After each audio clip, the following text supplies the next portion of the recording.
The content of a book holds the power of education and it is with this power that we can shape our future and change lives. मतलब एक पुस्तक की सामग्री शिक्षा की शक्ति रखती है। यहाँ इस शक्ति के साथ हम अपने भविष्य को आकार दे सकते हैं और अपना जीवन बदल सकते हैं। एजुकेशन में इतना पावर है कि वो किसी के जीवन को बदल कर रख सकता है। लेकिन आज भी कुछ ऐसे देश हैं जहाँ एजुकेशन सबको नहीं मिल पाता, खासकर लड़कियों को। आमतौर पर मुस्लिम देशों में लोग लड़कियों को पढ़ाने लिखाने में इंटरेस्ट नहीं रखते और ना ही उनको आज़ादी से कहीं पर भी आने जाने की इजाज़त देते हैं। लेकिन एक इंसान ने एक मुस्लिम कंट्री में लड़कियों के पढ़ाई के लिए आवाज़ उठाई और वो आज भी ये काम कर रही है। लोग कामयाब होने के बाद अच्छे काम करने के बारे में सोचते हैं। उसने सिर्फ 11 साल की उम्र से लड़कियों के खिलाफ हो रहे अन्याय पर विरोध करना शुरू कर दिया। नमस्कार दोस्तों, आप सभी का स्वागत है आपके अपने चैनल इम्पैक्ट मीडिया में। तो आज हम आपको बताएंगे मलाला यूसुफजई के बारे में। कौन है मलाला यूसुफजई? इन्होंने ऐसा क्या काम किया जिसके चलते पूरी दुनिया इनको आज सलाम करती है, और इन्होंने ये सब कैसे किया और अब वो कहाँ है और क्या करती है? तो चलिए शुरू करते हैं आज का वीडियो।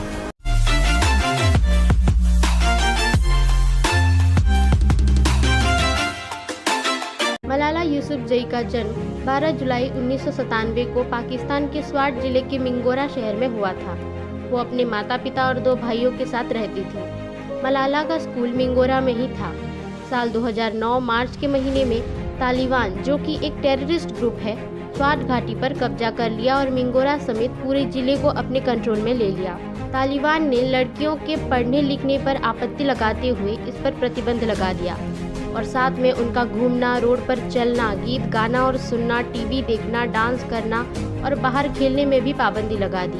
इस बीच 11 साल की बच्ची मलाला ने तालिबान के अत्याचारों, क्रूरता का विरोध करना शुरू किया।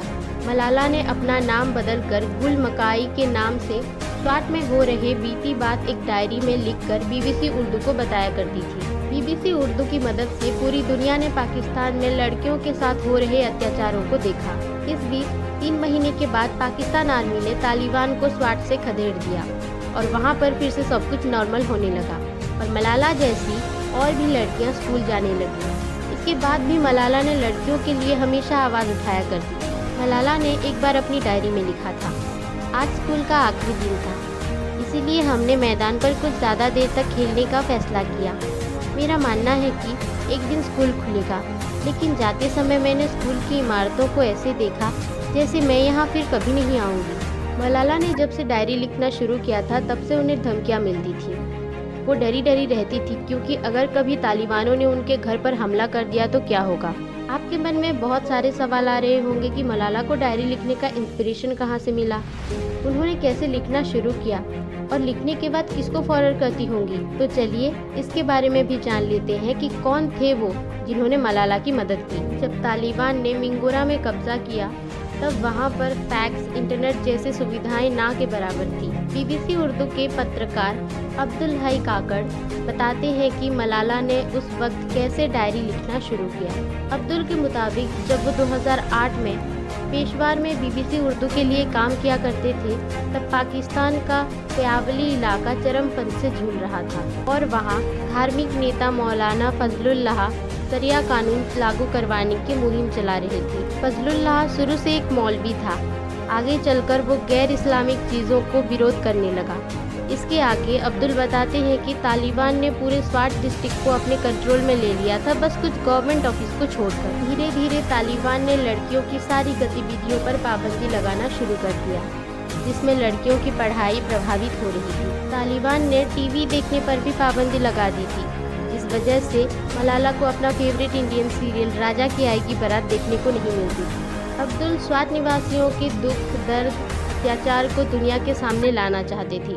इसके बाद अब्दुल ने मिंगोरा में रहने वाले अपने एक परिचित से बात की जिनका नाम था जियाउद्दीन। ये इंसान कोई और नहीं मलाला के पिता हैं। जियाउद्दीन साहब ने अब्दुल को एक बच्ची का नंबर दिया और वो बच्ची डायरी लिखने को तैयार होगी। कुछ दिन डायरी लिखने के बाद वो तालिबान से डर कर डायरी ना लिखने का फैसला किया। इसके बाद अब्दुल ने जियाउद्दीन से और एक बार बात की। इस बार जियाउद्दीन थोड़े झिझकते हुए कहे कि मेरी बेटी भी तालिबान के अत्याचारों और प्रतिबंधों से दुखी है और वो भी डायरी लिख सकती है, और इस तरह से मलाला उस दिन से डायरी लिखने लगी। अब्दुल डायरी के लिए रोज़ मलाला से बात किया करती थी और वो ट्रांसक्रिप्शन का काम फ़ोन में बात करते वक्त ही कर लिया करती थी।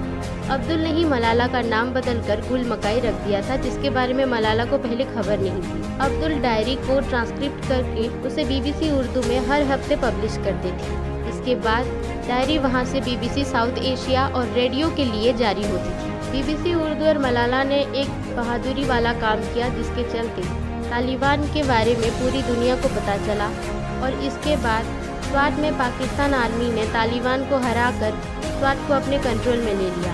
स्वाट में एक बार फिर से स्थिति सामान्य होने लगी। साल 2009 जनवरी 15 को तालिबान ने ये कहा था कि आज से कोई भी लड़की स्कूल नहीं जाएगी और तालिबान ने 200 से भी ज़्यादा स्कूल लड़कियों को ढह दिया था। मलाला ने अपनी उदारवादी नीतियों की वजह आतंकवाद के खिलाफ आवाज़ उठाई और लड़कियों के अधिकारों को लेकर हमेशा आगे आई और आज भी वो ये काम जारी रखे हैं और आज भी ये काम कर रही है। 9 अक्टूबर 2012 के दिन मलाला के ऊपर जानलेवा हमला किया गया।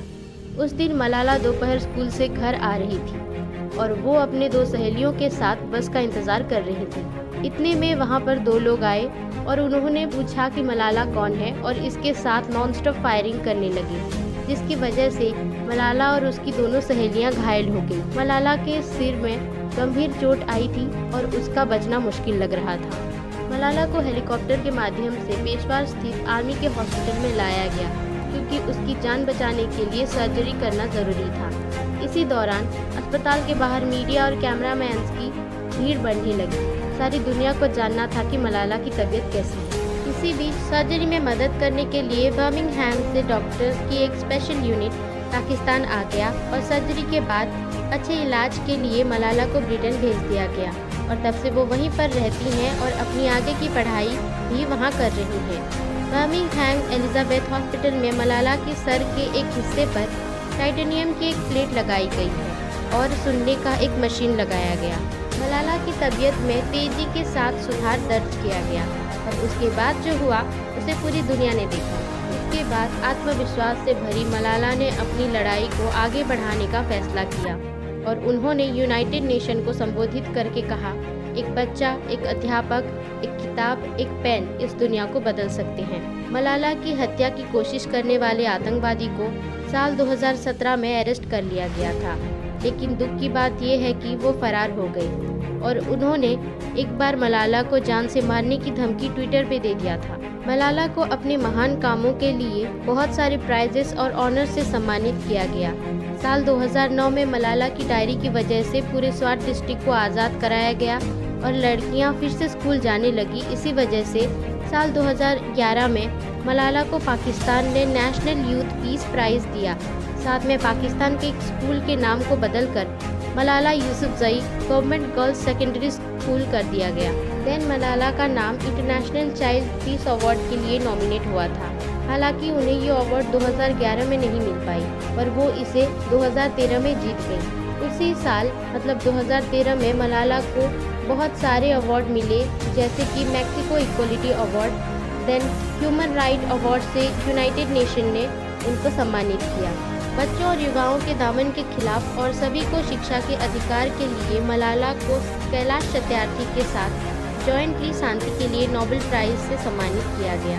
नोबेल प्राइज़ पाने वाले लोगों में मलाला की उम्र सबसे कम है, जो कि उन्हें 17 साल की उम्र में मिला था। ऐसा नहीं है कि मलाला को सब पसंद करती हैं। पाकिस्तान में आज भी कुछ ऐसे विचार वाले लोग हैं जो मलाला को वेस्टर्न कंट्री की एजेंट बताते हैं और वो उन पर यह आरोप लगाते हैं कि मलाला इस्लामिक धर्म का पालन नहीं करती, वो इस्लामिक धर्म के अनुसार लड़कियों को गलत रास्ता दिखा रही है और भटका रही है।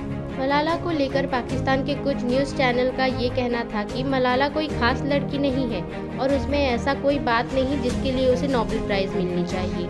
लेकिन दुनिया सब जानती है क्या सही और क्या गलत। और आप लोगों को भी पता चल गया होगा कि कैसे मलाला ने आतंकवाद के खिलाफ जाकर लड़कियों की शिक्षा के लिए आवाज़ उठाई। मलाला से ये सीखने को मिलता है कि परिस्थिति चाहे जो भी हो, हमें अन्याय के खिलाफ हमेशा आगे आकर आवाज़ उठानी चाहिए। जिस तरह मलाला को उसके पिता का साथ मिला, हमें भी कुछ करने के लिए अपनों की सपोर्ट ज़रूरत होती है। लेकिन आई थिंक कुछ करने के लिए कुछ बनना ज़रूरी नहीं, उसके लिए आत्मविश्वास काफ़ी है। तो ये रही मलाला यूसुफजई की बायोग्राफी। आपको मलाला से क्या सीखने को मिला, नीचे कमेंट बॉक्स में कमेंट करके ज़रूर बताएं। और इसके साथ आज आपके लिए इतना ही। धन्यवाद।